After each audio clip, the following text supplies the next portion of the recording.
ಸರ್ಕಾರಿ ಸ್ವಾಮ್ಯದ ಕರ್ನಾಟಕ ಸಾಬೂನು ಮತ್ತು ಮಾರ್ಜಕಗಳ ನಿಯಮಿತಕ್ಕೆ ಭಾರತದಲ್ಲಿರುವ ಬ್ರಿಟಿಷ್ ಹೈಕಮಿಷನರ್ ಲಿಂಡಿ ಕ್ಯಾಮ್ರಮ್ಯಾನ್ ಭೇಟಿ ನೀಡಿದರು. ಜೊತೆಗೆ ಕರ್ನಾಟಕ ಕೇರಳ ವ್ಯಾಪ್ತಿಯಲ್ಲಿನ ಡೆಪ್ಯೂಟಿ ಹೈಕಮಿಷನರ್ ಚಂದ್ರು ಅಯ್ಯರ್ ಕೂಡ ವಿಸಿಟ್ ಮಾಡಿದರು. ಈ ಸಂದರ್ಭದಲ್ಲಿ ಕೆಎಸ್ಡಿಎಲ್ ಇತಿಹಾಸ, ಕಾರ್ಯವಿಧಾನ, ಮಾರುಕಟ್ಟೆ ಜಾಲ, ಆದಾಯ, ಭವಿಷ್ಯದ ಯೋಜನೆಗಳ ಬಗ್ಗೆಯೂ ವಿವರವಾಗಿ ತಿಳಿದುಕೊಂಡಿದ್ದಾರೆ.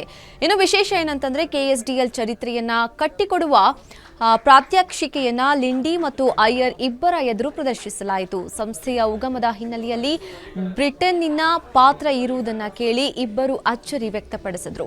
ಈ ಸಂದರ್ಭದಲ್ಲಿ ಮಾತನಾಡಿದ ಲಿಂಡಿ ಕ್ಯಾಮರಾನ್, ಭಾರತ ಮತ್ತು ಬ್ರಿಟನ್ ನಡುವೆ ಮುಕ್ತ ವಾಣಿಜ್ಯ ಒಪ್ಪಂದ ಏರ್ಪಟ್ಟ ಹಿನ್ನೆಲೆ ಎರಡೂ ದೇಶಗಳಿಗೂ ಸಾಕಷ್ಟು ಲಾಭವಾಗಲಿದೆ.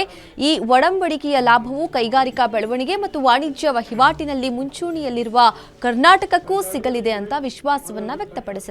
ಸಚಿವ ಎಂಬಿ ಪಾಟೀಲ್ ಅವರು ಸಹ ಮಾತನಾಡಿ ಇದು ಮಾರುಕಟ್ಟೆ ವಿಸ್ತರಣೆಗೆ ಸಹಕಾರಿ ಅಂತ ಅಭಿಪ್ರಾಯ ವ್ಯಕ್ತಪಡಿಸಿದರು.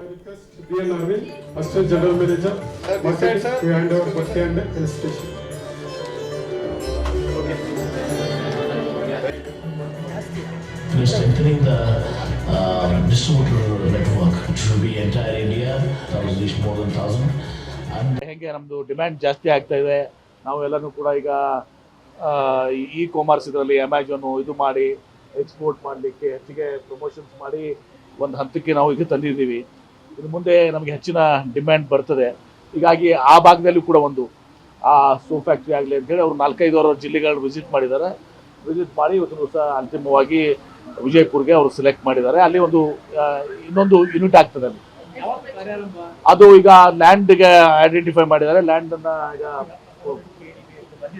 ಲ್ಯಾಂಡ್ ಬಂದಿದೆ. ಈಗ ಶೀಘ್ರದಲ್ಲೇ ಅದನ್ನ ಬಹುಶಃ ಹಣ ಕಟ್ಟಬೇಕು. ಅವರು ಹಣ ಕಟ್ಟಿದ ಕೂಡಲೇ ಅದನ್ನ ಲ್ಯಾಂಡ್ ಟ್ರಾನ್ಸ್ಫರ್ ಆಗ್ತದೆ.